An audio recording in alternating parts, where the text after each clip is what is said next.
लाउनु साथै सुखी श्रोताले बन्धुहरू अबको आवाजहरूको ध्वनिहरू प्रभुको शब्दका संसारी गुरुको चरण तलामा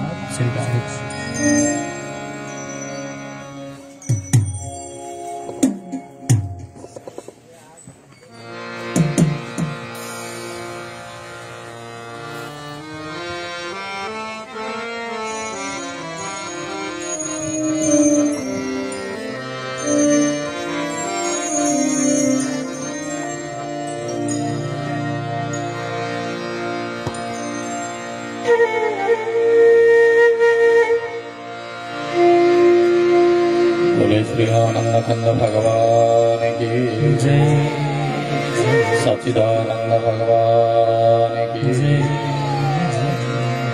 कृष्ण मुरारी हरे श्याम मुरारी, कृष्ण मुरारी हरे श्याम मुरारी। मलय जन होस विमान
लाल की लक्ष्मी नारायण भगवान जय जय।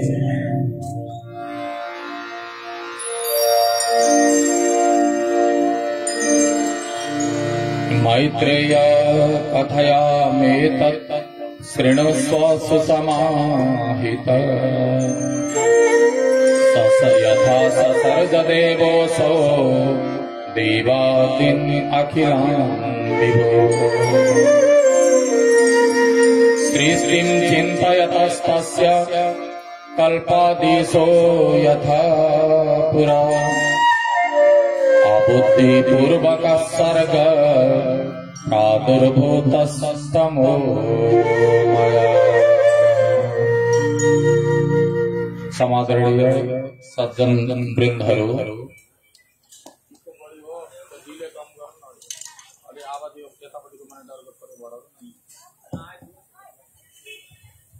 पराशर ऋषिले मैत्रेयजीसँग सोध्नुभयो। पराशर ऋषिसँग मैत्रेयजीले सोध्नुहुन्छ, यो स्वर्गको आदिमा ब्रह्माजीले पृथ्वी आकाश र जल आदिमा रहने देव ऋषि पितृगण दानव मनुष्य तिर्यक योनिहरू वृक्ष आदिहरू कस्तो प्रकारले उहाँले रचना गर्नुभयो, उनीहरूको गुण के हो, उनीहरूको स्वभाव के हो, यो बारेमा अलिकति जानकारी गराइदिनुहोस् न। आदरणीय सज्जनहरू, हामी जुनसुकै पुराणहरूलाई श्रवण गर्दाखेरि यो सृष्टिको विषयलाई महत्वपूर्ण रूपमा नै प्रश्न उठाइएको पनि छ। सृष्टिकै कुरा किन आइरहन्छ बारम्बार? यो सृष्टिको कुरा अघि नै मैले पनि सुनाएँ हजुरहरूलाई। हामीले जति सुने पनि जाने पनि नजाने पनि एउटै सार, हरेर नाम हरेर नाम हरेर नामैव केवलम् कलौ नास्त्येव नास्त्येव नास्त्येव गतिरन्यथा। कलौ सभाजयन्त्यार्य गुणज्ञा सारभागिना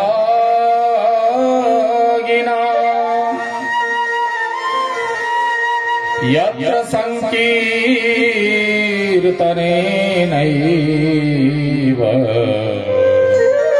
सर्वस्वार्थोऽभिलभ्यते।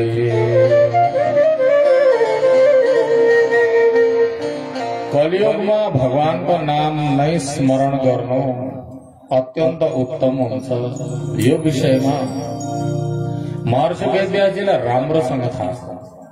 महर्षि वेदव्यासजीलाई यो विषय राम्रोसँग थाहा छ।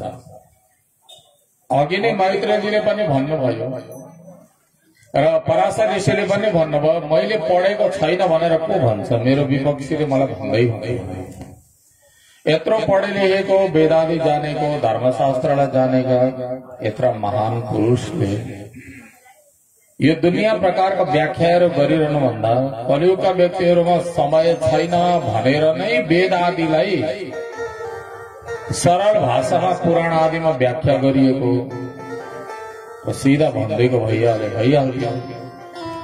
भगवानको नाम स्मरण गर्नु है, अरू केही नगरे पनि भगवानको नाम चाहिँ सम्झिनु है।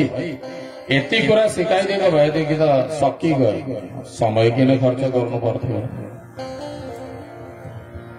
तर पनि यो बारम्बार यो जुन प्रश्न आउँछ आदरणीय सज्जनहरू, चाहे श्रीमद् भागवत सुनौ, चाहे शिव पुराण सुनौ, चाहे सूर्य पुराण श्रवण गरौं, अन्य पुराणहरू श्रवण गरौं, त्यहाँ सृष्टिको विषयको प्रश्न आएकै हुन्छ। सृष्टिको प्रश्न आएको हुन्छ, सृष्टिको विषयमा जवाब दिएकै हुन्छ। त्यो सृष्टिका विषयहरूका जवाब दिने क्रममा केही अलिअलि तलमाथि थोरै बहुत फेरबदल होला, अलिअलि फेरबदल होला।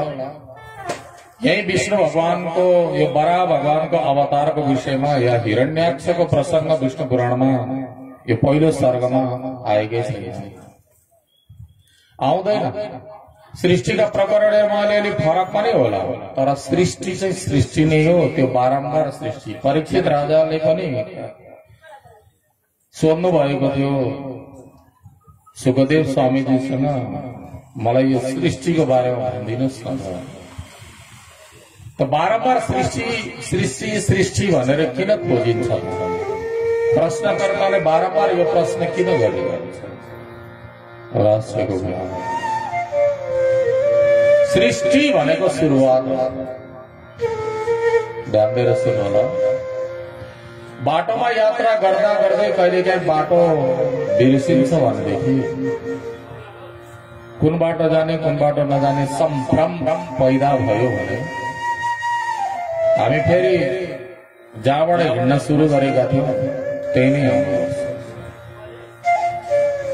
हो यस्तै प्रकारले आदरणीय सज्जनहरू सृष्टि भनेको मूल हो आदि हो हामी सृष्टिका अंशहरू हामी सृष्टिभित्र पर्ने प्राणीहरू हामी अब कहाँ जाने सृष्टिको गन्तव्य कहाँ हो त यो हामीलाई थाहा छैन मूल नथा पाइकन गन्तव्य थाहा हो गाडी कहाँबाट चढ्यो भन्ने नै थाहा छैन जाने कहाँ कसरी थाहा हुन्छ भाडा कसरी तिर्ने त्योलाई मूल थाहा हुनु आवश्यक हुन्छ आदरणीय भक्त सज्जनहरू त्यसै कारणले गर्दा सृष्टि भनेको के हो भने मूल हो हामी को हौ के हौ कस्त्वं को हम कुत आयात को मे जननी को मे तात तिमी को हो कसका हो आमा को हुन् बुवा को हुन् हामी के हौ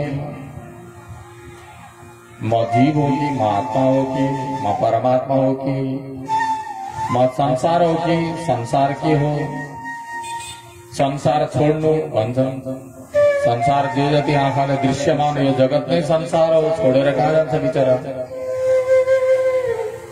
संसार छोडेर जोगी भयो भन्दा ऊ त आकाशमा त उड्दैन संसार छोडेर जोगी भयो सन्यासी हो महात्मा भयो संसार के हो यी सबै कुरा जान्नको लागि मुख्य कुरो चाहिँ मूलमा जानु आवश्यक छ हामी को हौ पहिला यो पहिचान त हुनु पर्यो नि पहिला हाम्रो पहिचान के हो हामी कसरी भयौं भन्ने विषयको पहिचान गराउनको लागि नै आदरणीय सज्जनहरू सृष्टिको आवश्यक छ हरेक पुराणको सुरुवातमा नै सृष्टिका कथा छ यहाँले पुराण श्रवण गर्नुभएको भए र सुनौलीले सुनाउनु भएको भए प्राय जसो गरेर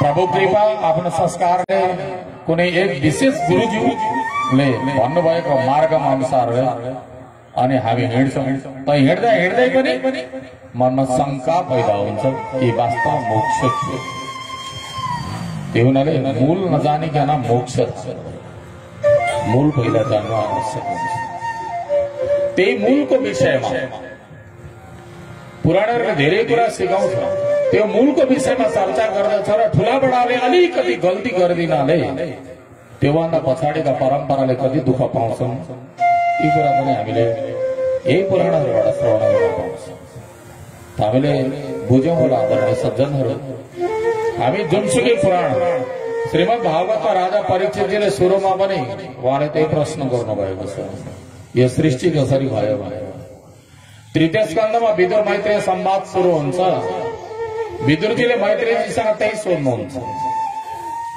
उहाँले त सोध्नुभयो सुखाय कर्माणि करोति लोको न तै सुखम्बा न दुबारा मम्मा विन्देत भूयस्ततैव दुःखम यदत्र युक्तम भगवान वदेन्न संसारका हरेक प्राणीहरू सुखको लागि कर्म गर्दछन् पाउँछन् दुःख किन त्यही हुनाले म हजुरसँग जान्न चाहन्छु गुरुदेव यो सृष्टि कसरी भयो विदुरजीले पनि विदुरजीले सृष्टिको कुरा सुनेर के अर्थ भने मैले अर्थै दिएँ र तपाईँ र मैले सृष्टिको कुरा सुनेर के अर्थ यसो विचार गर्नु त्यो सृष्टिको कुरा सुनेर कमसेकम मैले पनि सृष्टि गर्न जान्ने भएको लौ मैले पनि घाँस सृष्टि गर्थे, मैले पनि भेडा बाख्रा सृष्टि गर्थे। ए बाबा मैले सन्तान मेरो तरिकाले त म सृष्टि गर्न सक्दिनँ, त्यो उसको सिस्टमद्वारा सृष्टि भइरहेछ।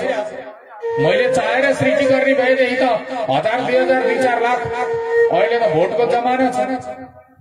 दुनियाँ जनतालाई किन फक्न जान्थे, आफै सन्तान पैदा गर्थे होला।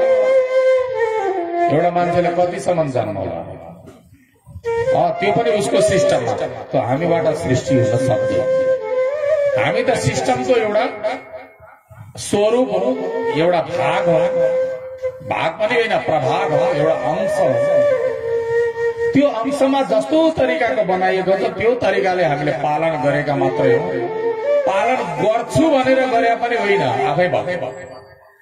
पालन गर्छु भनेर भएको भएदेखि हामीले आफ्नो तरिकाले गर्छौँ। जे गर्दा हामीले भने तरिकाले कहाँ भएकै छैन। हामीले चाहेको अनुसारले हाम्रो अनुहार त छैन, हामीले चाहे अनुसारको हाम्रो जिउको रङ रूप त छैन। हामीले चाहे अनुसार दुब्लाउन चाहन्छ, मोटाइरहेको हुन्छ, मोटाउन चाहन्छ, दुब्लाइरहेको हुन्छ। अरूले कस्तो मिठो बोल्दो रहेछ, म पनि बोलाउन त भनेदेखि जहिले मिठो बोल्न लाग्यो त्यस्तै खस्रो परिदिन्छ। हामीले चाहे अनुसार भएकै छैन।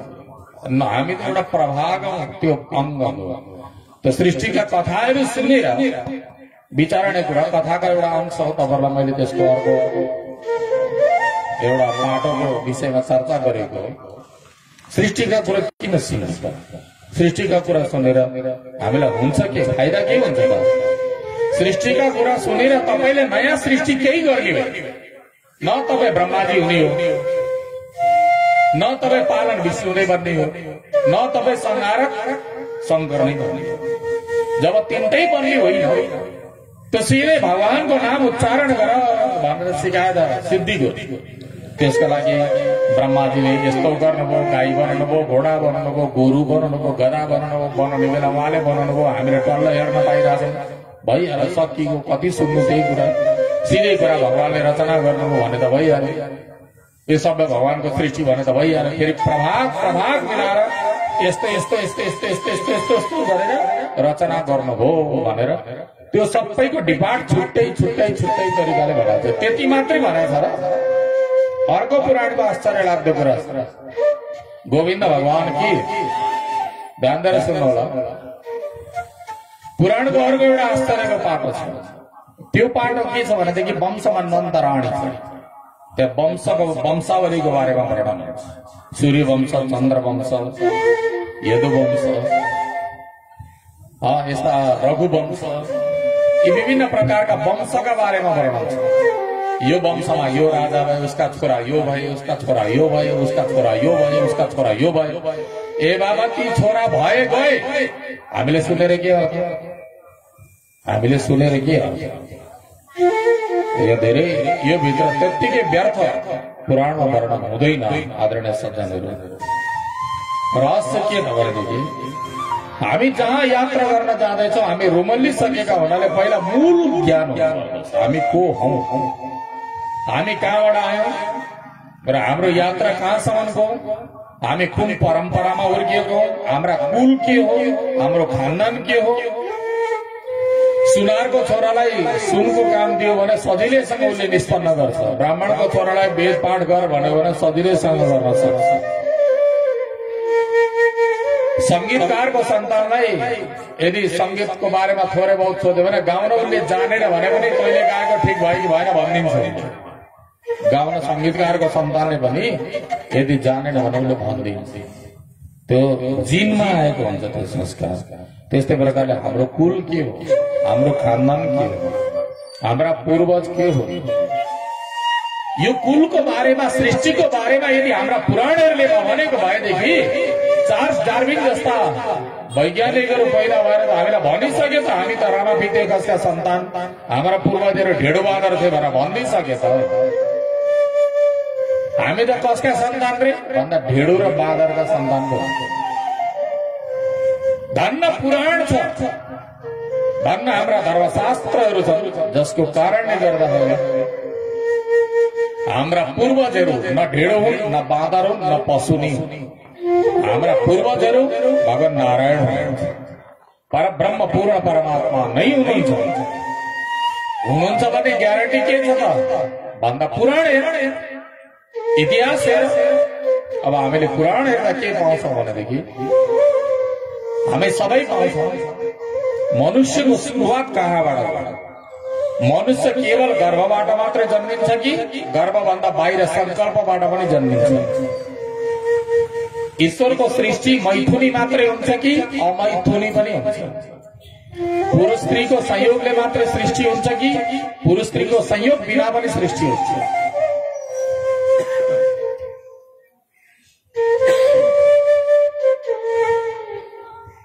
यो बारेमा हामीलाई कसले ज्ञान दिन्छ त भने पुराणले नै दिन्छ।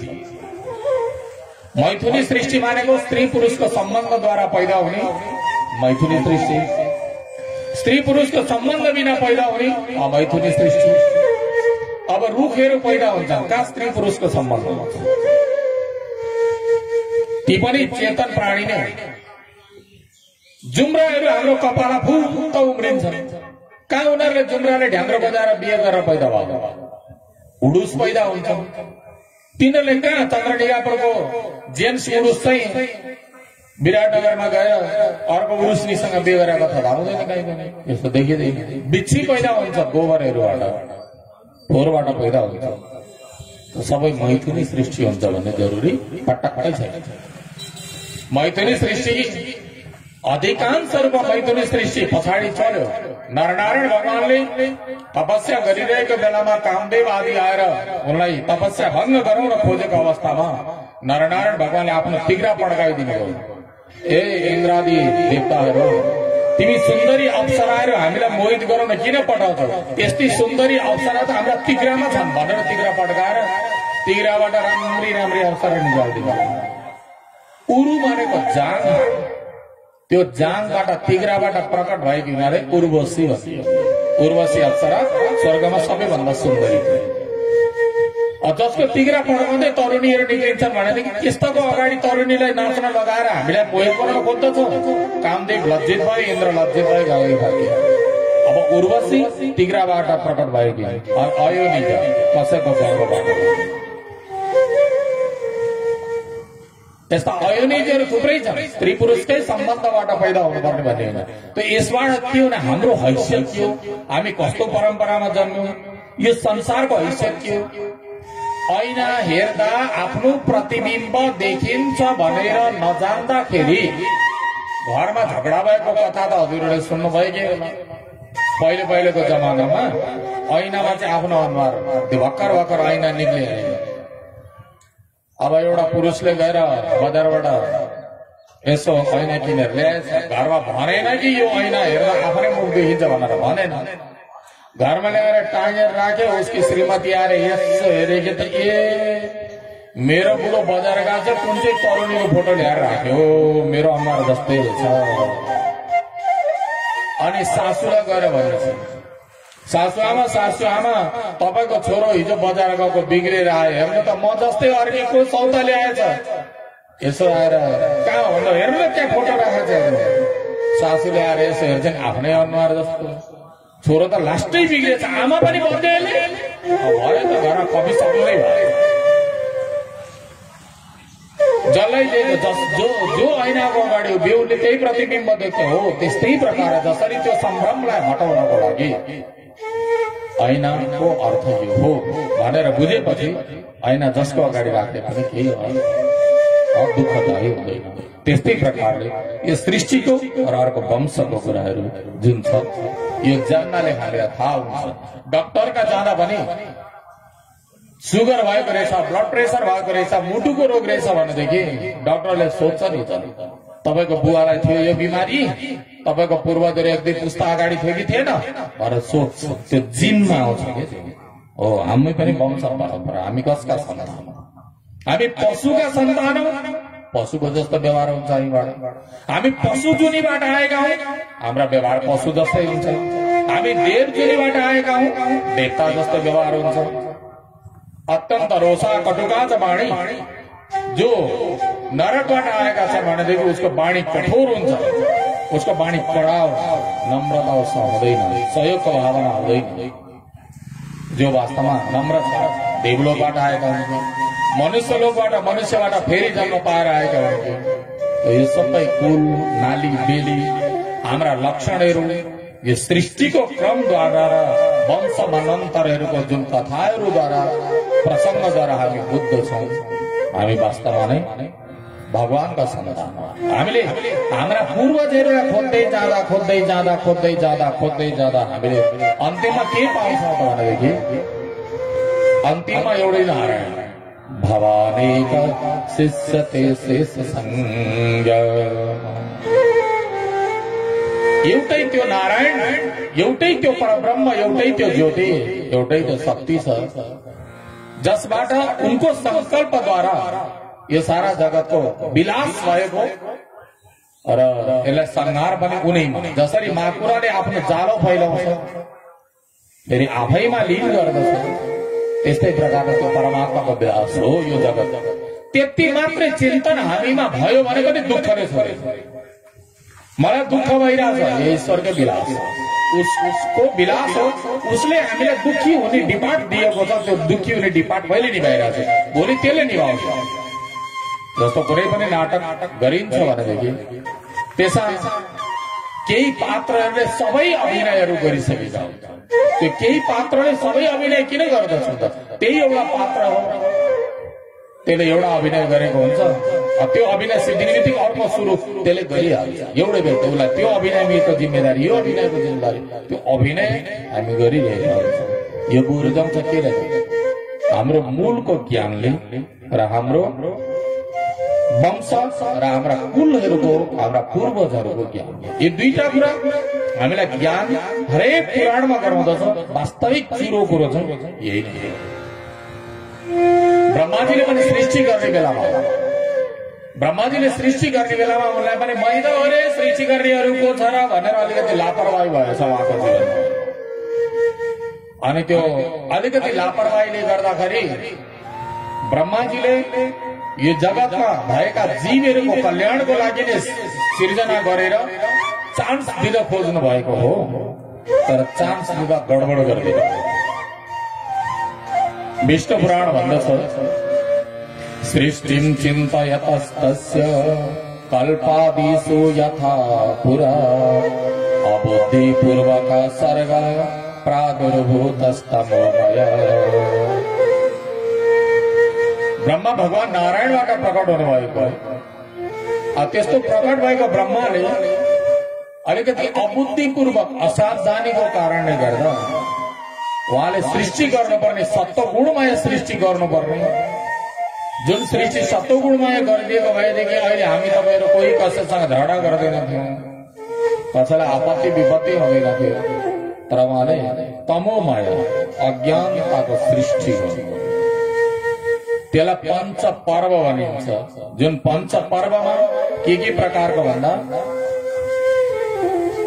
अज्ञान, मोह, महामोह, तामिश्र र अन्धतामिश्र। तामिश्र भनेको क्रोध, अन्धतामिश्र भनेको अभिनिवेश, आसक्ति। यो पाँचवटा पर्व रूपी अविद्या सृष्टि गर्नुभएको छ।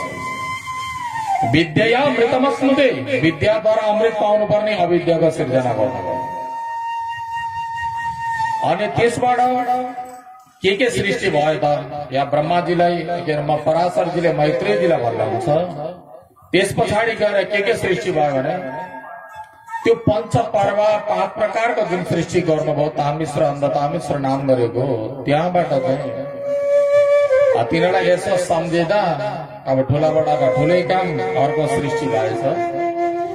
तिर्यक योनिहरू, ज्ञान शून्य, यो टेढो टेढो हिँड्छन् नि जस्तो गाई बस्तुहरू, यो तिर्यक योनि भनिन्छ। यो तिर्यक योनिको सृष्टि जो ज्ञान शून्य पनि छ, तमोमय जडता छ के तिनीहरू, लौरोले हिर्काइदियो भाग्छन्, घाँस देखाइदियो आउँछ, यो जडता छ। इनको ध्यानले चाहिँ ज्ञान शून्य, तमोमय जड वस्तुहरूको सृष्टि हो। जड भनेको गाई वस्तु होइन, वृक्ष, गुल्म, लता लहरा घाँसहरू यो यिनीहरूमा चेतना भए पनि चेतना शून्य नै हुन्छ। यसलाई मुख्य सर्ग भनेर भनेको रहेछ। दोस्रो सृष्टि गर्नुभयो उहाँले तिर्यक स्रोत, पशु पंक्षी आदि। यी पशु पंक्षी आदि जो तिर्यक स्रोत हुन्, यो जो तेर्सिएर हिँड्छन्, तिर्यक माने टेढो टेढो हिँड्नेवाला, यिनीहरू तिर्यक स्रोत सिर्जना गर्नुभयो। अनि यिनीहरू चाहिँ तमोमय हुने, यिनीहरूमा तमोगुण अधिक हुन्छ। यिनीहरूलाई खान पाए सुत्न पाए भयो। यी पशु पंक्षीहरूलाई खान पाए सुत्न पाए भयो।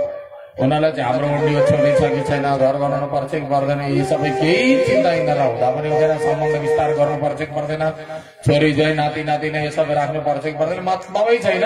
यिनीहरूलाई खाना र सुत्न मात्रै यति। अज्ञानी छन्, विवेक रहित छन्, विपरीत ज्ञानलाई नै यथार्थ ज्ञान सम्झिने यस्ता अहंकारी बने यी जीवहरू। यो सृष्टि गर्नुभयो। अनि यो सृष्टि गरेर पनि ब्रह्माजीलाई त्यति साह्रो चित्त बुझेन। गर्न त गरियो, तर यिनीहरूले आफ्नो कल्याण गर्ला जस्तो लागेन भनेर उहाँले अर्को सृष्टि गर्नुभयो, जसलाई भनिन्छ ऊर्ध्व स्रोत। ऊर्ध्व स्रोत भनेको देवताहरू। देवताहरूको उहाँले सृजना गर्नुभयो। देवताहरूको सृजना गर्नुभयो। त्यो सृजना गर्न पनि उहाँलाई त्यति खुसी प्रसन्नता भएन। यद्यपि तिनीहरू देवलोकमा बस्ने शुद्ध सात्विक नै थिए, तर पनि ब्रह्माजीलाई त्यति प्रसन्नता भयो। अनि अर्को सृष्टि गर्नुभयो ब्रह्माजीले, जसलाई भनिन्छ अर्वाक स्रोत। अर्वाक स्रोत भनेको मनुष्य। अर्वाक स्रोत भनेको यसलाई मनुष्यको रूपमा मानिन्छ। यसलाई यो मनुष्यको सृष्टि गर्नुभयो। अनुग्रह छ। त्यस पछाडि गएर कौमार सर्गहरू, जुन कौमार सर्गमा ब्रह्माजीले सनकादिहरूको सृष्टि गर्नुभएको प्रसङ्गलाई उद्धरण गर्नुभएको छ पराशरजीले, मैत्रेयजीले। र परमात्माको यो शक्तिद्वारा भएका यी सृष्टिमा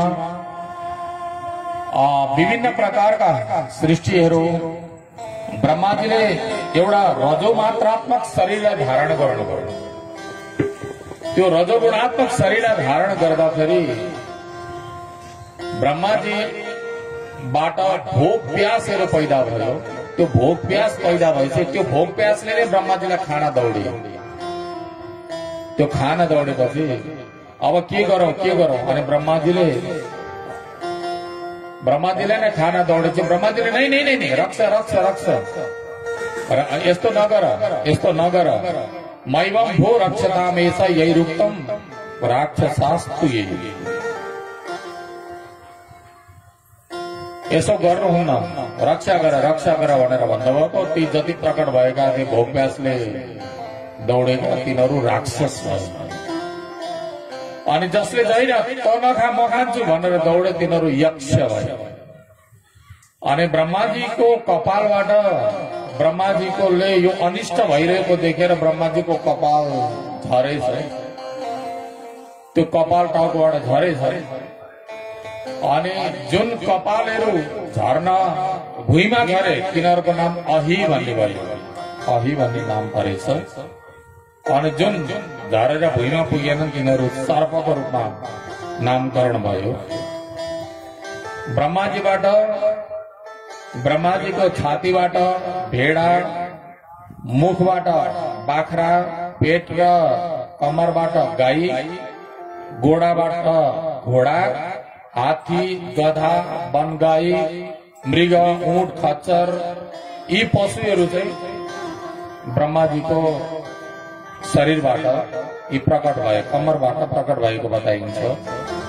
ब्रह्माजीको शरीरका रौँहरूबाट फल मूल औषधिहरू यी प्रकट भए। यसरी विभिन्न प्रकारका छन्दहरू आदि पनि ब्रह्माजीकै शरीरबाट प्रकट भएको बारेमा पनि चर्चा गर्नुभएको छ। ब्रह्माजीको शरीरबाट ब्राह्मण, क्षत्रिय, वैश्य, शूद्र यी 4 वर्ण प्रकट भए। त्यो यज्ञ सम्पादन गर्नको लागि कार्य विभाजनको साथमा सबैले त्यो यज्ञ परिपूर्ण गरेर आफ्नो जीवनको कल्याण गरून् भनेर 4 वर्णको उहाँले सृष्टि गर्नुभएको छ र अन्न आदिको उत्पत्ति पनि विस्तारै हुँदै गयो। सत्ययुगमा खासै त्यस्तो थिएन, पछाडि यिनीहरूको सिर्जना ब्रह्माजीले उत्पादन गरे पनि त्यसको बढोत्तरी सत्ययुग भन्दा पछाडि भइरहेको भन्ने बारेमा चर्चा गर्नुभएको छ। ब्रह्माजीले सबै सृष्टि गरेर भने ब्रह्माजीले आफू जस्तै 9वटा ब्रह्मा जस्तै छोराहरू पैदा गरे, जसको नाम रह्यो मरीचि, अत्रि, अंगिरस, पुलस्त्य, पुलह, क्रतु, भृगु, वशिष्ठ, दक्ष र यी 9वटा ब्रह्मा पनि यिनीहरूलाई भन्ने गरिन्छ। र यी 9 कन्या सृष्टि गरेर ब्रह्माजीको शरीरबाट 9वटा पुत्र सृष्टि गरे अनि त्यस पछाडि ब्रह्माजीको शरीरबाट 9वटा कन्याहरू पनि 9वटी कन्याहरू पनि प्रकट भए। त्यो पत्नीको रूपमा 9वटालाई प्रदान गरेर ल तिमीहरूलाई सृष्टि बढाओ भनेर आदेश दिनुभयो। अनि ती 9वटी कन्याहरू भृगु ऋषि आदिका श्रीमती बनेर सृष्टिलाई अगाडि बढाएका छन्। तैपनि ब्रह्माजीलाई अझै चित्त बुझेन। ब्रह्मालाई खै के कुरामा अत्यन्त क्रोध आयो, उहाँलाई एकदम रिस उठेर आयो। उहाँको यो भ्रूमध्य भागबाट अर्धनारीश्वर, आधा पुरुष र आधा स्त्री, यस्तो अर्धनारीश्वर पुरुषको सृष्टि भयो। त्यो जन्मिने बित्तिकै त्यो रुन थाल्यो, जन्मिने बित्तिकै त्यो कराउन थाल्यो, रुन थाल्यो। अनि रुन थालिसकेपछि अनि उसले 7 चोटि रोएको हुनाले उसको नाम पनि 7वटा राखिदिए। 7वटा भव, सर्व, ईशान यी आदि नामहरू राखिदिनु भयो। भव रुद्र, भव सर्व, ईशान, पशुपति, भीम, उग्र र महादेव यी नाम ब्रह्माजीले राखिदिनु भयो। र यिनीहरूको स्वरूपको रूपमा सूर्य, जल, पृथ्वी, वायु, अग्नि, आकाश, दीक्षित ब्राह्मण र चन्द्रमा यी स्वरूपको मूर्तिको रूपमा यिनीहरूलाई स्थापित गराउनु भयो। र प्रकट हुने बित्तिकै रुद्रको यो 11वटी रुद्राणी, 11वटा अन्य नामहरू पनि छन् र 11वटी रुद्राणीको रूपमा पनि व्याख्या गर्नुभएको छ। यसरी ब्रह्माजीले सृष्टि गर्दा गर्दै गर्दा गर्दै गर्दा गर्दै गर्दा गर्दै समय व्यतीत हुँदै गयो। अनि यिनकै सन्तानहरूबाट यो ग्रहहरू पनि जन्मेका कुरालाई वर्णन गर्नुभएको छ। शनिश्चर, शुक्र, लोहितांग, मनोजव, स्कन्द, सर्ग, सन्तान र बुध यो चाहिँ सूर्य रुद्रकै सन्तान मानिन्छन्। रुद्रका यी विभिन्न स्वरूपका सन्तान मानिन्छन्। सूर्य, जल, पृथ्वी, वायु, अग्नि, आकाश, चन्द्रमा आदि यो यिनका स्वरूप हुन्। रुद्र भव सर्वकै सन्तानहरू यो मानिएको छ आदरणीय सज्जनहरू। अनि भृगुको छोरीको नाम लक्ष्मी पनि भनेर वर्णन गर्नुभएको छ। गोविन्द भगवान की यो कथा प्रसङ्गहरू चाहिँ अलि यो ज्ञान प्राधान्य पनि छ यसमा। भागवतमा चाहिँ कथाको माध्यमबाट सिधा ज्ञानको प्रहार छ भनेदेखि यहाँ विष्णु पुराण चाहिँ सिधै ज्ञान विषयकै चर्चा छ। पुराण धेरै ठुलो पनि होइन। त्यो हुनाले सुरुमै सृष्टिको प्रसङ्ग आएको छ यसमा। त सृष्टिको बारेमा मैत्रेयजीलाई विदुरजीले लगभग निवेदन गर्नुभयो र वंश परम्पराको थोरै बहुत पनि जानकारी गराउनु भएको छ। त्यो रुद्रले प्रजापति दक्षको छोरी सतीसँग विवाह गर्नुभएको छ र मेनाको गर्भबाट हिमाचलकी पुत्री उमाको रूपमा प्रकट हुनुभएको छ। भृगुको द्वारा, महर्षि भृगुद्वारा उहाँको श्रीमती ख्यातिबाट धाता र विधाता नाम गरेका 2टा देवताहरू र लक्ष्मीजीलाई जन्म दिनुभएको प्रसङ्ग यहाँ उल्लेख गर्नुभएको छ। अनि मैत्रेयजीले सोध्नुभयो, होइन हजुरले के भन्नुभएको गुरुजी? मैले त के सुनेको थिएँ भने समुद्र मन्थन गरेर अनि बल्ल जन्मेकी हुन् लक्ष्मी भनेर पो मैले सुनेको थिएँ त। अनि भृगुजीको छोरी कसरी भयो त? मैले यो कुरा बुझिनँ नि त भनेर भन्दा उहाँले एउटा कथा प्रसङ्ग सुनाउँदै हुनुहुन्छ। त्योभन्दा अगाडि आउनुहोस्, हाम्रो मिलनजीले एउटा भजन यहाँहरूलाई सुनाउँदै हुनुहुन्छ। बोले कृष्ण कन्हैया की। श्याम सुंदर भगवान की। हरि राम यो जुनी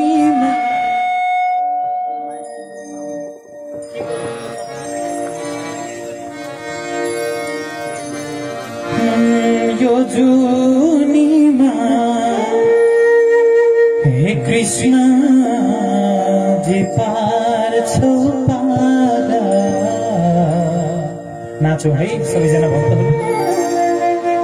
अर्को जुनी हे कृष्ण जन्म नै नपार। जुनीमा हे कृष्ण जे पार छौ पार। अर्को जुनी हे कृष्ण जन्म नै नपार। यो जुनीमा हे कृष्ण जे पार छौ पार। अर्को जुनी हे कृष्ण जन्म नै नपार।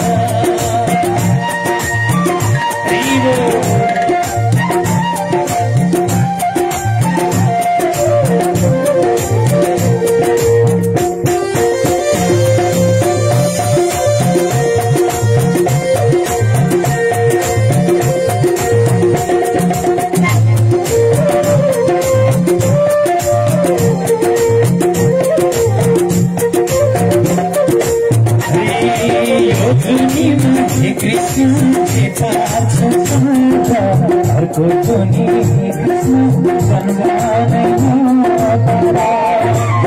जुनीमा हे कृष्ण जे पार छौ पार। अर्को जुनी हे कृष्ण जन्म नै नपार।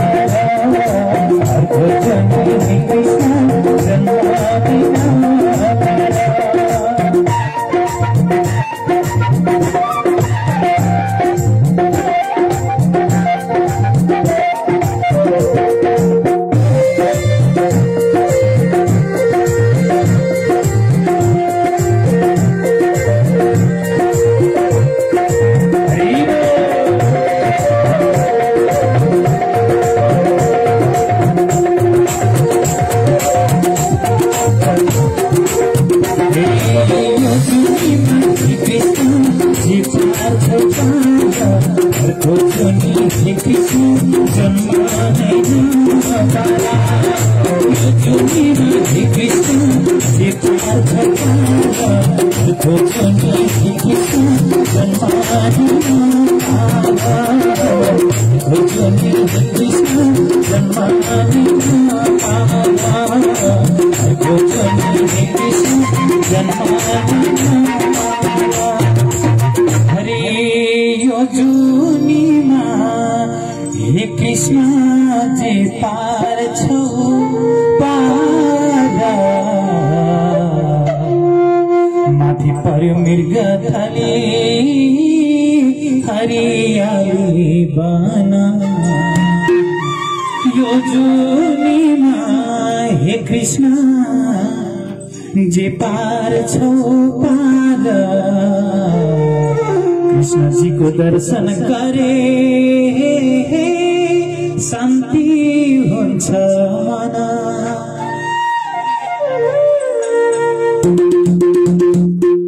यो जुनीमा हे कृष्ण जे पार छौ पार। अर्को जुनी हे कृष्ण जन्म नै नपार। यो जुनीमा हे कृष्ण जे पार छौ पार। अर्को जुनी हे कृष्ण जन्म नै नपार। अर्को जुनी हे कृष्ण जन्म नै नपार। श्री राधे हरि बोल।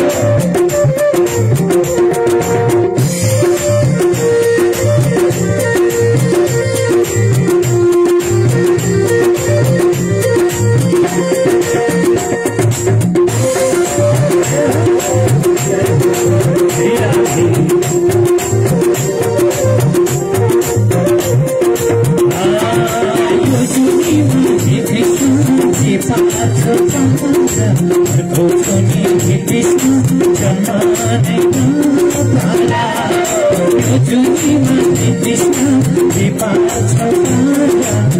खोजनी हे कृष्ण जन्मादि खोजनी हे कृष्ण जन्मादि खोजनी हे कृष्ण जन्मादि कृष्ण के लाल की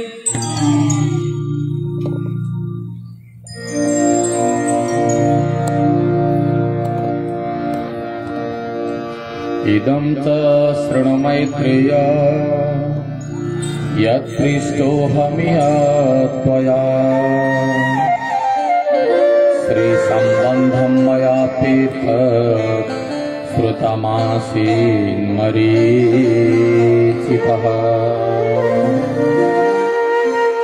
दुर्वासा शङ्करस्यांस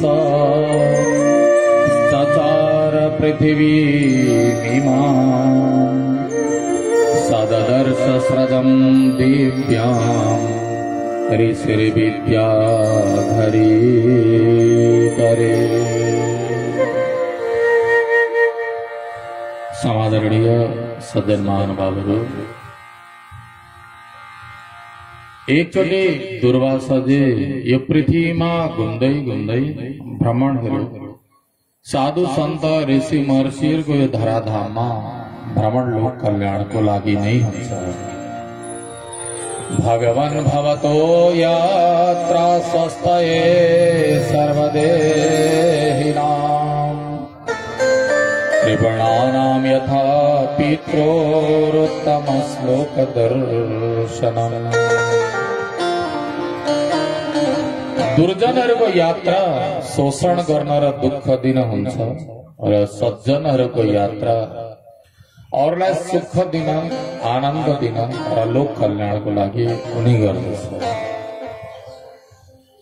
दुर्जनहरूको कुराकानी भयो भने कसलाई कसरी दबाउँ, कसरी थिचौँ, मै ठुलो कसरी बनाऊ भन्ने भावनाले संयुक्त हुन्छ र सज्जनहरूको भूमिका चाहिँ अरूको दुःख देख्दा पनि उनीहरूको मन जलेर आउँछ, कसरी उसको दुःख निवारण गर्न सकिएला, न्यूनीकरण गर्न सकिएला, यो चिन्तन उहाँहरूमा बढी मात्रामा हुन्छ। कसैको कडा स्वभाव हुन्छ, कसैको नम्र स्वभाव हुन्छ, तर भित्रबाट जसको छातीमा हरि हुन्छ उनको रिस पनि अरूको कल्याणकै लागि हुन्छ, उनको दया पनि अरूको कल्याणकै लागि हुन्छ। महात्मा दुर्वासा शंकर भगवानको अंश हुनुहुन्छ। लोकको लागि भ्रमण गर्दै गर्दै लोक कल्याणको भ्रमणको उद्देश्य लिएर हिँड्दै हुनुहुन्थ्यो। यसरी हिँड्दै गर्दाखेरि एउटी कुनै विद्याधरीको हातमा फूलको माला, सन्तानक नाम गरेको फूलको माला रहेछ।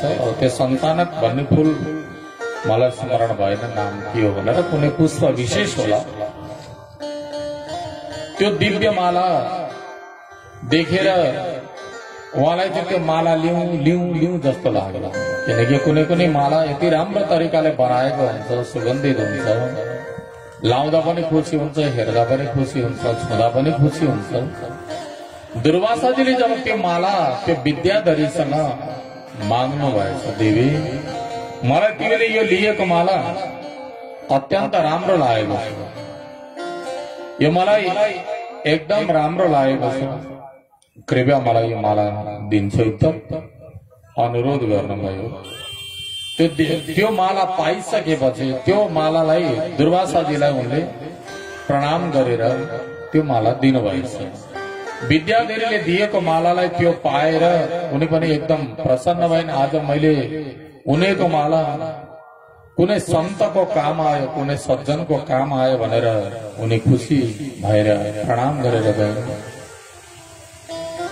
मैत्रेयजीलाई पराशरजी भन्नुहुन्छ, त्यो माला लिएर खुसी भएर अत्यन्त आनन्दित भएर त्यो मालालाई आफ्नो शिरमा धारण गर्नुभयो महर्षि दुर्वासाजीले। अनि हिँडिरहनु भएको थियो।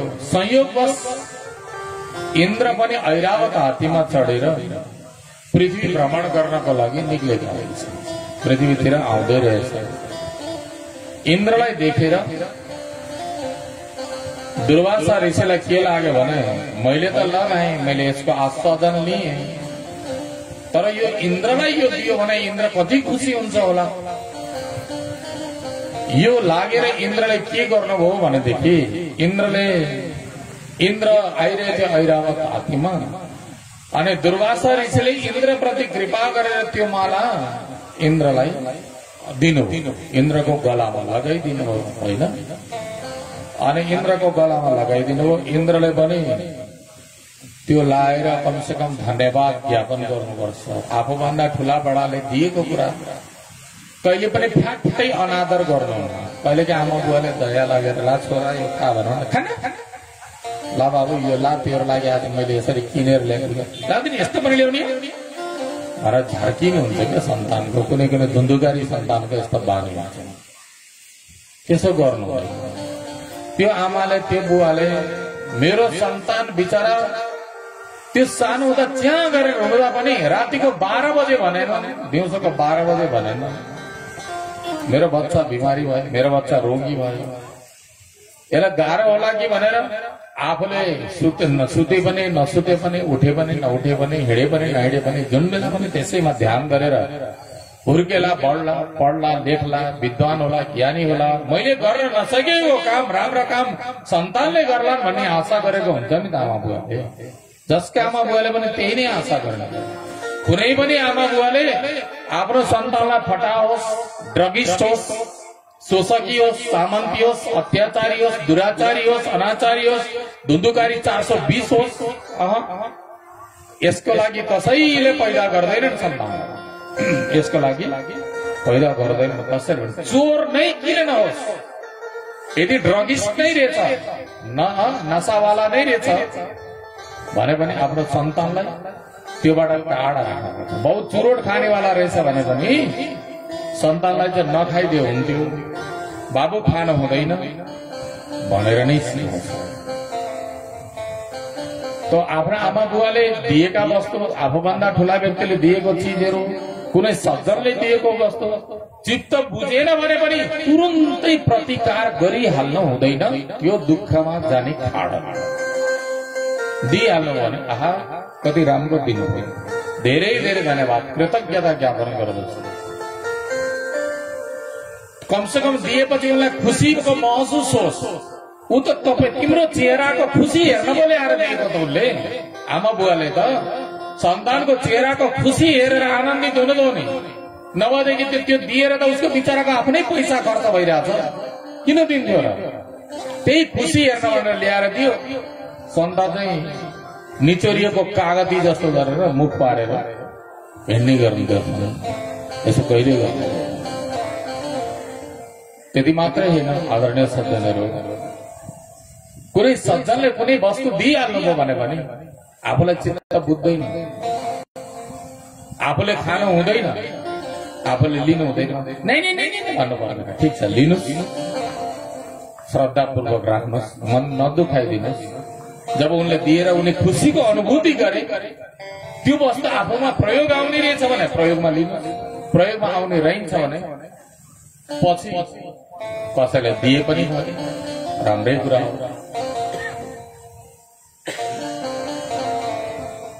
आदरणीय सज्जनहरू, दुर्वासाजीले एकदम खुसी भएर त्यो माला इन्द्रलाई दिनुभएको थियो। इन्द्रले एकछिन लायो, अनि त्यस पछाडि चट्ट खोलेर ऐरावत हात्तीलाई लगाइदियो कि अब त हात्ती नपर्यो जड, उसले पनि के लगाइदियो भने यो गर्मीले लतपत भइरहेको भनेर होला, केही कारण होला, सुनले तानेर भुइँमा फालिदियो। दुर्वासाजी हेरिरहनु भएको छ, धेरै बेर पनि भएको छैन यो घटना भएको। दुर्वासाजी शङ्करजीको अंश पारा तात्न थालिएर ब्रह्माण्ड खलबलिएर आयो। अनि दुर्वासाजीले के भन्नु भने, दुष्ट इन्द्र। दुर्वासाजीले फेरि कसैसँग केही लिनुमै छैन भनेदेखि डराउनु किन, के लिनु पनि छैन, जे छ दिनु छ, कसैसँग कुनै स्वार्थ छैन, किन डर? आफ्नो दायित्व आफूले निर्वाह गर्ने हो। ऊ धम्क्याउन लाग्छ, थर्काउन लाग्छ, म्याक्सिमम होला के मारिदिने त होला नि, त्योभन्दा बढी त केही होइन। दुर्वासाजीलाई कसैले मार्न सक्ने क्षमता पनि छ, मृत्युसँग पनि डर छैन, अनि डराउनु पर्ने किन? त इन्द्र होस् त के हो, ठुलो मान्छे पल्टे तँलाई लाल लाग्दैन? ऐश्वर्य मद दुष्टात्मन अतिस्तब्धो शिवासव श्रीयो धाम श्रदम यस्तो मद्दत्ताम नाभिनन्दसी। तँलाई अलिकति संकोच लागेन? तँ ऐश्वर्यको मदले मद उन्मत्त भइस्, तैँले बिर्सिस्? ए इन्द्र, तैँले बिर्सिस्? यस्तै मदमत्त भएर देवगुरु बृहस्पतिको अपमान गरेको बेलामा कमलको नालभित्र छिरेर हजारौं वर्षसम्म लुकेर बस्नु परेको र तेरा लागि ऋषिहरूले यज्ञ गरेको तैँले बिर्सिस्? अब आज त्यस्ता ऋषिहरूले तँलाई आफूले लगाएको प्रसाद लाउन त भनेर दिँदाखेरि त्यो प्रसादको अपमान गर्ने तेरो त्यत्रो दुस्साहस पक्का पनि जब धनको घमण्ड बढ्न थाल्दछ नि व्यक्तिको हृदयमा, हो त्यस पछाडि चाहिँ त्यसलाई कुनै कुरा नै देखिँदैन। असत श्रीमदान्धस्य, भागवतमा उल्लेख छ, असत श्रीमदान्धस्य दारिद्र्यम परमञ्जनम।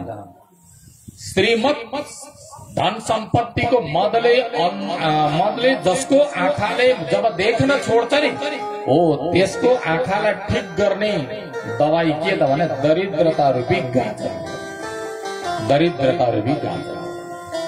असत श्रीमदान्धस्य दारिद्र्यम परमञ्जनम। जसरी आँखामा गाजर लगाउनाले आँखाको रोशनी तेज हुन्छ, देख्न थालिन्छ, हो त्यस्तै प्रकारले जसको श्रीमदान्ध धन सम्पत्तिको मदले अन्धो भएको व्यक्ति, देख्न नसक्ने व्यक्तिहरू, कसैलाई मान्छे नै गर्दैन, त्यस्ता व्यक्तिहरूको आँखालाई देख्ने पार्ने उपाय के त भने दरिद्रता रूपी गाजर लगाइदिनु। त्यसले त सबै ठाउँमा भगवान पो देख्नु। एउटा चुच्चे ढुङ्गो भेट्यो भने पनि गणेशजी देख्छ उसले, कालो ढुङ्गो देखेदेखि विष्णु भगवान देख्छ उसले। अलिकति 3 खण्ड भएको यसो ढुङ्गो देखिनु पर्छ, यो त शङ्करजीको त्रिशूल देख्न पार्छ त्यसले।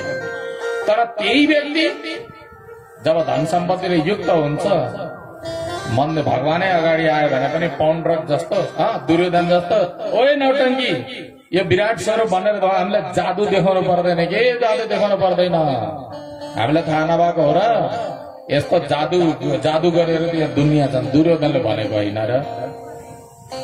जब त्यही व्यक्ति चुक्छ अनि दरिद्रता रूपी गाजर आएपछि सबै छर्लङ्ग देखिन्छ।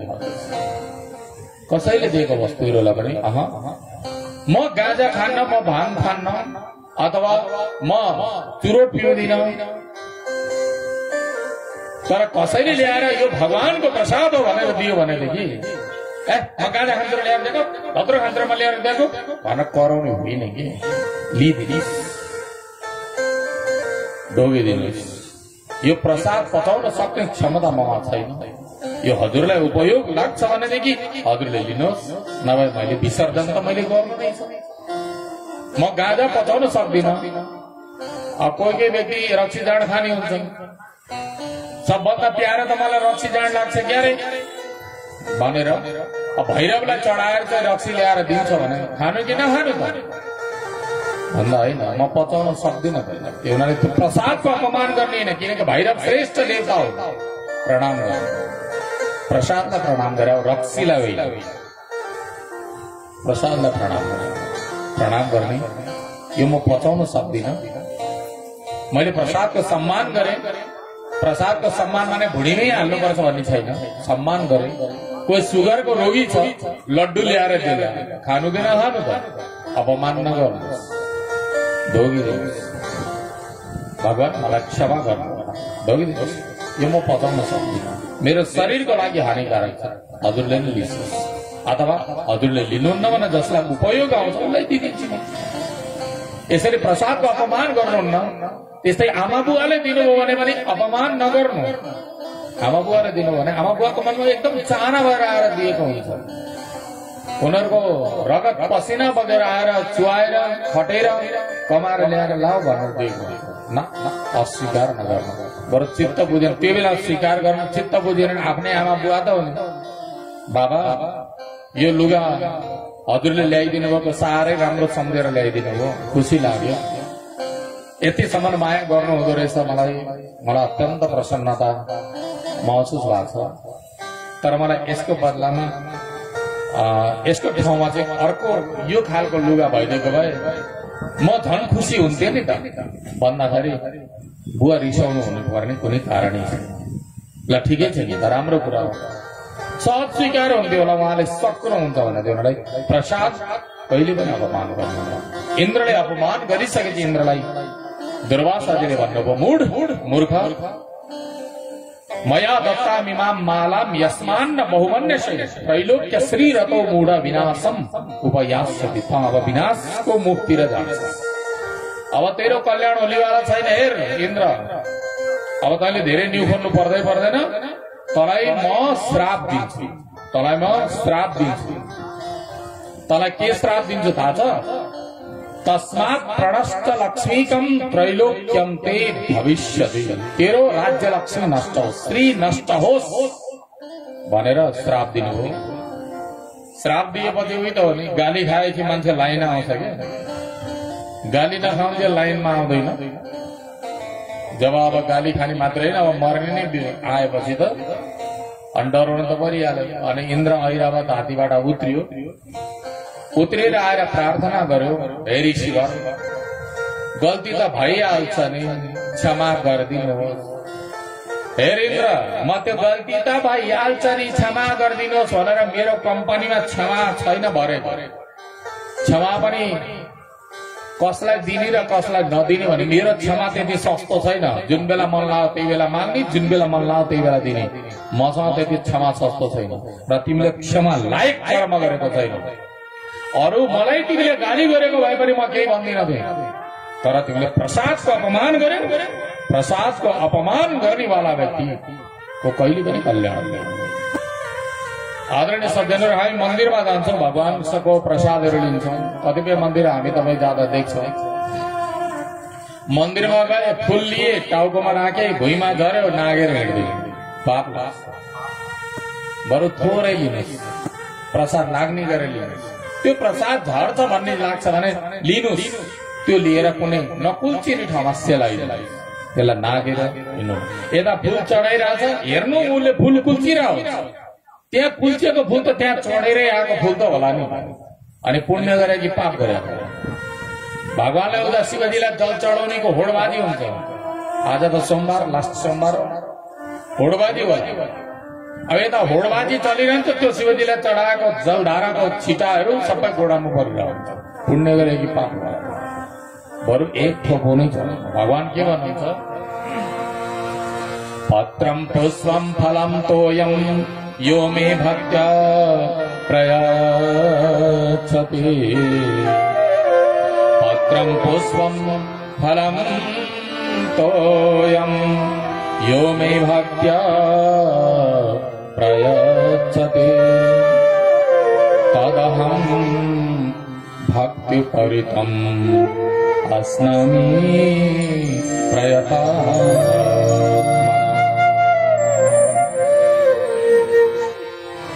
पत्रं पुष्पं फलं तोयं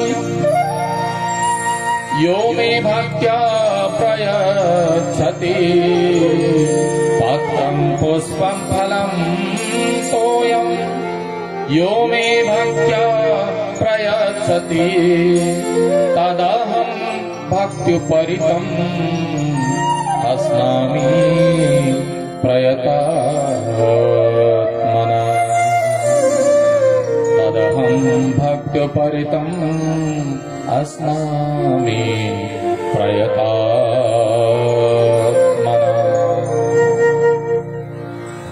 श्रीमद् भगवद गीतामा भगवान भन्नुहुन्छ, पत्रम, पत्राणी होइन, पत्रम एक वचनको प्रयोग गर्नुभएको छ।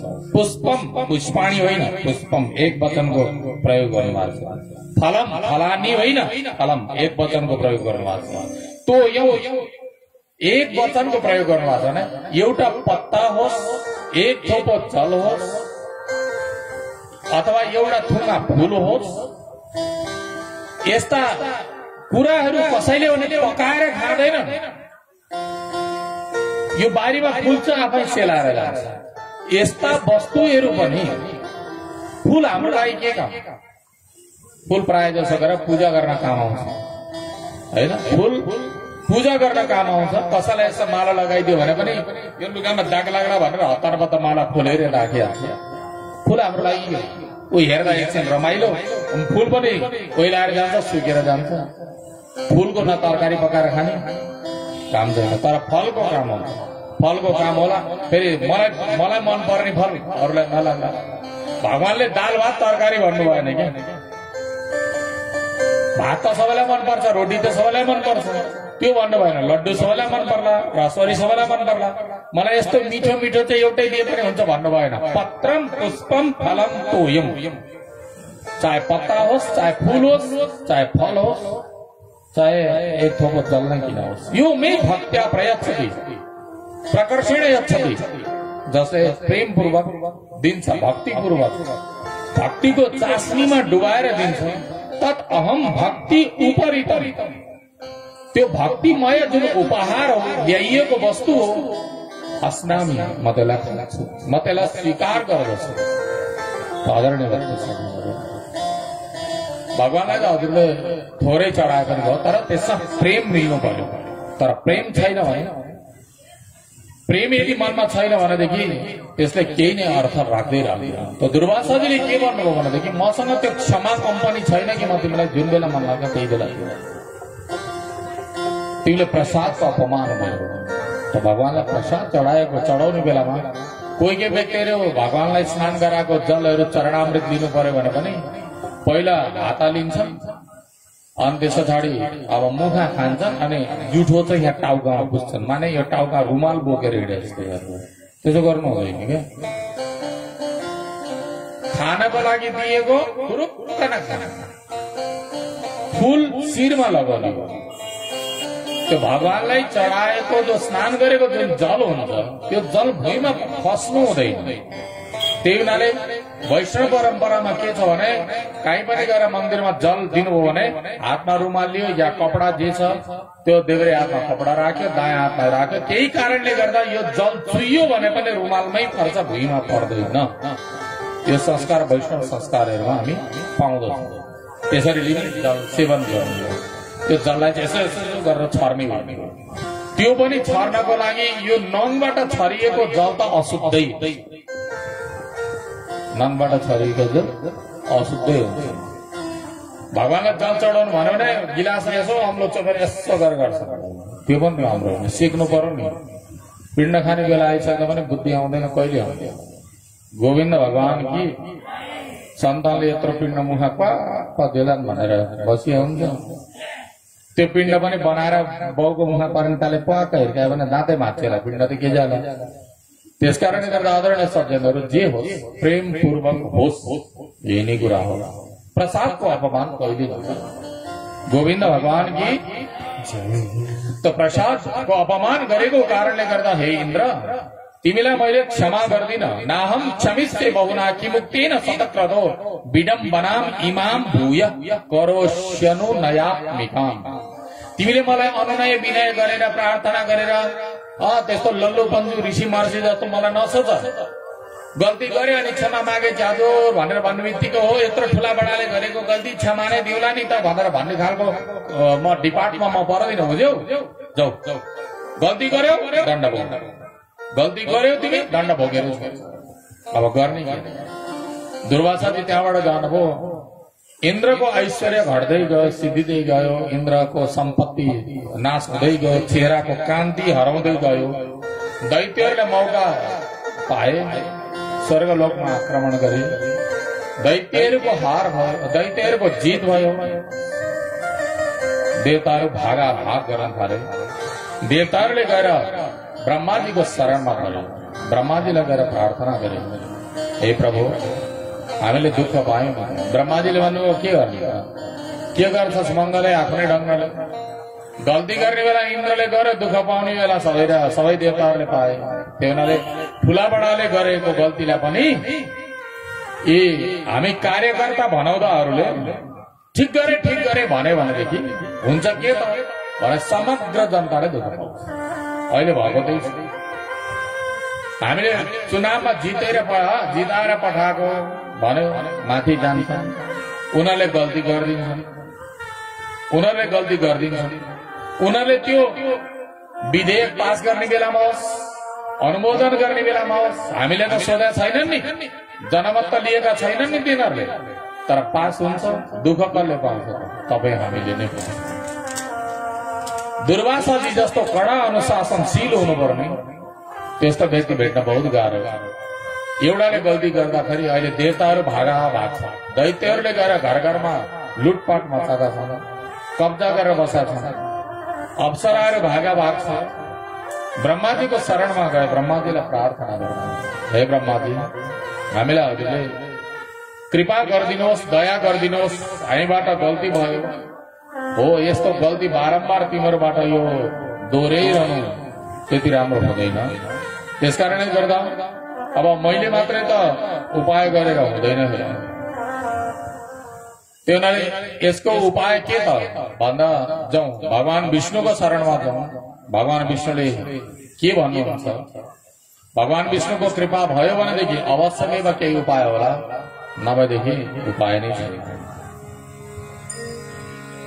देवताहरू भगवान विष्णुको शरणमा जान्छन्, भगवान विष्णुलाई गएर प्रार्थना गर्दछन् ब्रह्मा सहित। ओम नमो भगवते वासुदेवाय, ओम नमो भगवते वासुदेवाय, ओम नमो भगवते वासुदेवाय,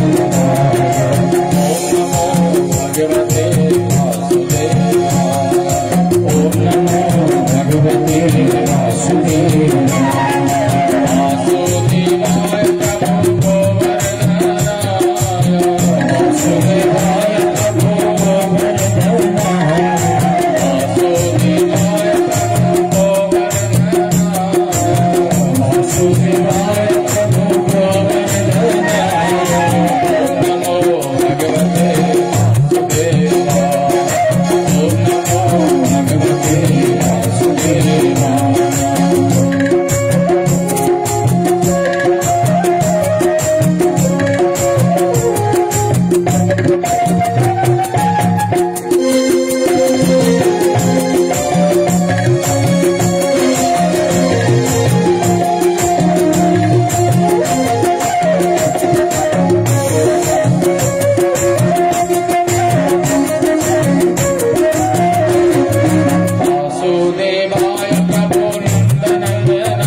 Om Namo Bhagavate Vasudevaya।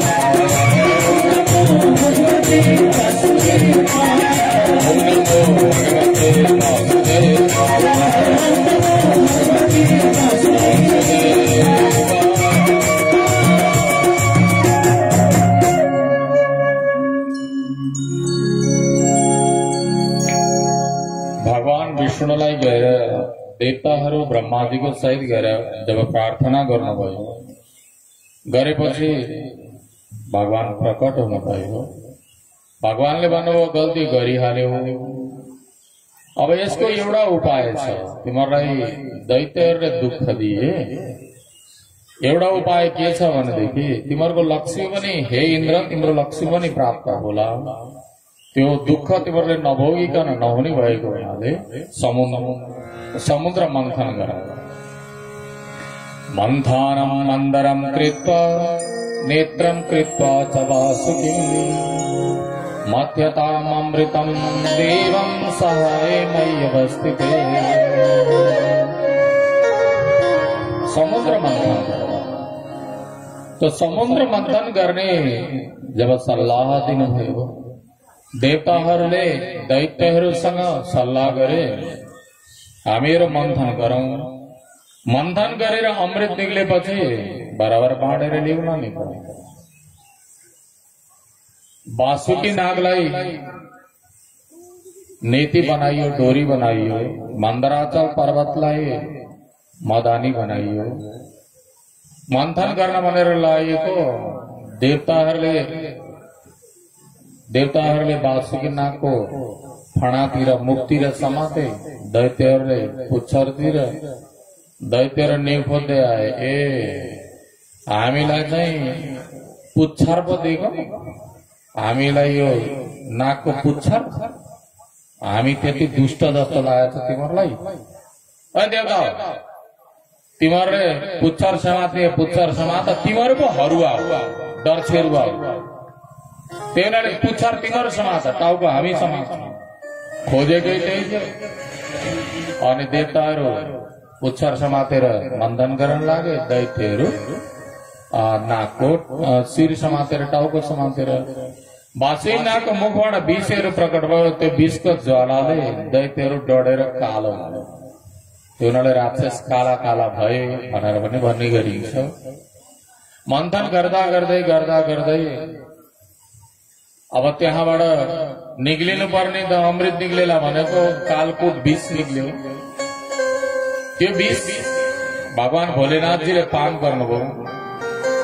Vishnu पुराणमा खास त्यो उल्लेख छैन, तर 14 रत्न निक्लेको भन्ने मानिन्छ। कामधेनुको प्राकट्य भयो, वारुणी देवी प्रकट भइन्, कल्प वृक्ष प्रकट भयो, अप्सरा, चन्द्रमा प्रकट भइन्। चन्द्रमा पनि गएर शंकर भगवानको शिरमा गएर बस्न पुगे। धन्वन्तरी प्रकट हुनुभयो अमृत कलश लिएर। अनि त्यस पछाडि लक्ष्मीजीको प्राकट्य भयो। लक्ष्मीजीको प्राकट्य भयो। लक्ष्मीजीलाई देखेपछि सबैले, लक्ष्मीजीले हातमा वरमाला लिनुभयो। जसलाई म मन पराउँछु, जो ठिक छ त्यसलाई म यो वरमाला लाउँछु भनेर हिँड्नुभयो। सबैले आफ्नो गुण बखान गरे।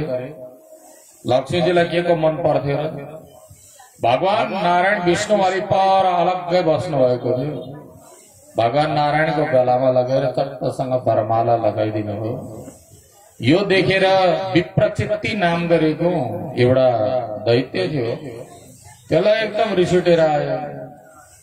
पक्कै पनि यिनीहरूको सब देवताहरूको प्लान हो। त्यो हुनाले यो अमृत पनि यिनीहरूले आफै पिउँछन् भनेर विप्रचित्ति नाम गरेको दैत्यले, धन्वन्तरीले अमृत कलश लिएर बसेको थिए, त्यो अमृत कलश लिएर भागे। दैत्यहरू र देवताहरू दुवै भागा भाग अब त्यो खोज्न भनेर गए। अब यो खोज्न त त्यति सजिलो त छैन। अनि भगवानले मोहिनी रूप धारण गर्नुभयो। बोले श्री मोहिनी नारायण भगवान की। भगवानको मोहिनीको दिव्य स्वरूपलाई देखेर सबै मोहित भए। आहा, यो देवता र दानवको बिच एउटी पनि अप्सरा नभइरहेको बेलामा यो त्रिभुवन सुन्दरी कहाँबाट आई? यस्तो स्वच्छ छवि भयो कि कहाँबाट आयो? उनी पनि हल्का पातलो वस्त्र लगायो कि कमर मर्काउँदै मर्काउँदै। अनि उनीहरू पनि नजिक आए। को हौ देवी तिमी? को हौ रे?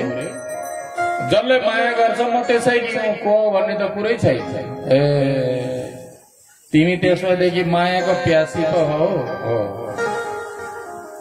तिमीले यसरी यो पातलो कम्मरले कम्मर लचकाउँदै लचकाउँदै हिँड्दाखेरि कस्तो राम्रो देखिन्छ। राम्रो त देखिन्थ्यो नि, एउटा यसो घडा भएको भए बोकेर हिँड्न पाउँदा कति राम्रो लाग्थ्यो। ए त्यसो त अमृत घडा त हामीसँग छँदै छ नि त। तिमीहरू झगडियाहरू आफै झगडा गर्छौ भने तिमीहरूको घडा किन लिनु, बरु अरूतिर जान्छु नि त। नै त्यसो भन्नु पर्दैन। हाम्रो दाजुभाइको कुरा मिलिहाल्छ नि। हामी मात्रै तँलाई मन पराउँछौ भन त, माया त हामी तिमीलाई गर्छ। तिम्रो अनुहारै हेर्ने बित्तिकै भित्रबाट माया फुटेरै आयो त अब गर्ने के। त एउटाको माया भएको अनि अब यो भाइहरूका सबैको माया त काँडा लिन सक्नु मैले। अनि देवी तिमीहरू झगडा चाहिँ किन गरेको छ तिमीहरूले भन। झगडा चाहिँ यो यस्तो यस्तो भएको थियो, अमृत गलत यस्तो भयो। बरु यसो गर न, हामी देउरा दानवलाई बराबरी मिलेर बाँड्देऊ न त, ए भइहाल्छ। मैले भनेको मान्नु पर्छ। त्यसपछि के मान्नु? तिमीहरू दैत्यहरू एकातिर बस्छ, देवताहरू एकातिर बस्छ, लाइनले बस्छ, म पिलाइदिन्छु। तर मैले पिलाउने बेलामा चाहिँ बिचा किचकिच गर्यो भनेदेखि त फेरि म त हिँड्छु नि। फेरि म त कसैको पनि प्राइभेट कम्पनी होइन म। ल हुन्छ नि त, दुवै लाइनमा बस्छ। भगवानले अमृत कलशलाई लिएर देवताहरूलाई पिलाउन लागेको दैत्यहरूले भने के रे, त्यता होइन देवी, पहिला हामीलाई भरे यो घडाको अमृत सिद्धियो भने के गर्दा मुर्गाहरू गएको। त्यस्तो हुन्छ यो अमृत के घटघटी त्यो के अरे बोतलको पानी पिएको जस्तो हो र, जुन जति अगस्त्यजीले पानी पिएको जस्तो सबै पिउने हो र, त्यस्तो होइन। यो त एक थोपो पर्यो भने पनि पुग्छ। एक थोपो त पुगिहाल्छ नि यिनीहरूलाई। नभए अलिकति समुद्रको पानी मिलाउ, के फरक पर्छ? नै त्यस्तो कुरा हुँदैन। अनि के गर्नु पर्यो त? पहिला दैत्यहरूलाई पिलाउनु, अनि त्यस पछाडि देवताहरूलाई पिलाउनु। मोहिनीले दैत्यहरूको ग्रुपमा गएर खुसुक्क भनेन, हेर दैत्यहरू, तिमीहरूले नै सुरुमा मायाको प्रस्ताव राखेको हो। तिमीहरू बलवान पनि छौ, यो देवता जस्ता लुते छैनौ। तिमीहरू एकदम शरीरमा पनि शक्ति छ। तिमीहरूले पहिला मलाई माया गर्न खोजेको हो त। अनि यो अमृत काँडा निक्लिहालु भन त भन्दा समुद्रमा के माथि फुट आकाशबाट वर्षा कि तलबाट निक्लेको भनेको यो त समुद्रको भित्रबाट बाहिर आएको हो। समुद्रबाट बाहिर आउँदै गर्दा समुद्रको पानी यो घडामा माथि माथि बस्यो कि बसेन? त्यो चाहिँ बस्यो होला हो। त्यही उनीहरूले भने कि यो माथि माथिको अमृत देखेर यो समुद्रको नुनिलो पानी जति यी देवताहरूलाई पिलाइदिउँला। अनि तलको सक्कली अमृत जुन छ नि त्यो त तिमीहरूलाई खाने त हो नि, किन चिन्ता गर। अहिले भर्खर हेर्न पाएको छैन, चार नजर भएको छैन, यति ठुलो हाम्रो हित चिताउने तिमी देवी। दैत्यहरू मक्खै परे अनि त्यो देवताहरूलाई पिलाउन थाल्नुभयो। भगवानले बोलीले नै जित्नु थियो। सबै ठाउँमा झगडा र फाइट खेलेर त हुँदै हुँदैन। दैत्य देवताहरूको लाइनमा पिलाउँदै जाँदा एउटा सर्भानु नाम गरेको दैत्यलाई बडा शंका लाग्यो। त्यो दैत्यलाई चाहिँ के कुछ न कुछ त गडबड जरुर है, यसमा गडबड अवश्य छ भनेर ऊ चाहिँ देवताको रूप धारण गरेर सूर्य र चन्द्रको बीचमा आएर बसेर के भयो त दैत्य रूप धारण गरेर पछि उता पनि पिउला यता पनि पिउला, सक्कली र नक्कली त छुटिहाल्छ नि त भने यो लाइनमा आएर देवताहरूको लाइनमा बसेर त्यो अमृत दिने बित्तिकै मुख हालिहाल्यो। हाल्ने बित्तिकै कमसेकम अमृत दिएपछि अमृतलाई ढोग्नु, प्रणाम गर्नु, शुद्ध भएर खानु त छैन, दिने पत्याले पक्कै खाइहाल्छ। अनि दैत्य देवताहरूले सूर्य र चन्द्रमालाई शंका भइहाल्यो। यसरी दिने बित्तिकै त कुनै देवताले खाएकै छैन, यसैले खाइरहेछ, यसको मतलब यो दैत्य हो। प्रभु यसले नियमले खाएन है, यो पक्कै दैत्य हो। कसैले कुनै कुरा दिए भनेदेखि हामी पनि हात नधोइकन पक्कै खाइहाल्छौँ नि त, हुन्छ के त भने ऊ त्यसैको दशा हुन्छ। त्यो के भयो, त्यो दैत्यको भगवानले चक्र सुदर्शनद्वारा टाउको छेदन गरिदिनु माने मर्यो भन्न म एक प्रकारको। जसले जे दियो हात हाल्यो पक्कै खायो, हात साथ नधोइकन भने त्यो चाँडै मर्छ भनेर बुझ्नु भन्न खोजेको।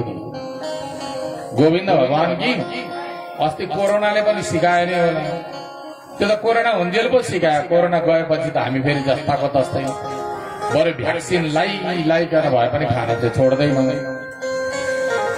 राहु टाउको राहु बन्यो र यो धड केतु भन्न पुग्यो।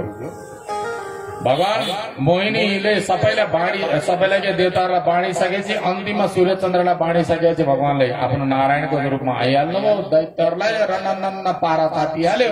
देवताहरूसँग फाइट खेल्न थाले। दैत्य र देवताको घमासान युद्ध भयो। अब स्वाभाविक त्यो अमृत पिएका देवताहरू बलवान थिए। देवताहरूको जित भयो, दैत्यहरूको हार भयो र त्यस पछाडि गएर देवताहरूले आफ्नो लोक प्राप्त गरे। यो प्रसङ्गलाई यहाँ उद्धरण गर्नुभएको छ पराशरजीले मैत्रेयजीलाई। गोविन्द भगवान की मरीचि अत्रि अंगिरस आदि आदिका। अनि अघि जुन प्रश्न गरेको थियो नि मैत्रेय, समुद्र भृगुकी छोरी कसरी समुद्रबाट भन्ने कुरा गरेका थियौ नि, हो कुरो यही हो। त्यो बेलामा समुद्र मन्थन भइरहेको थियो।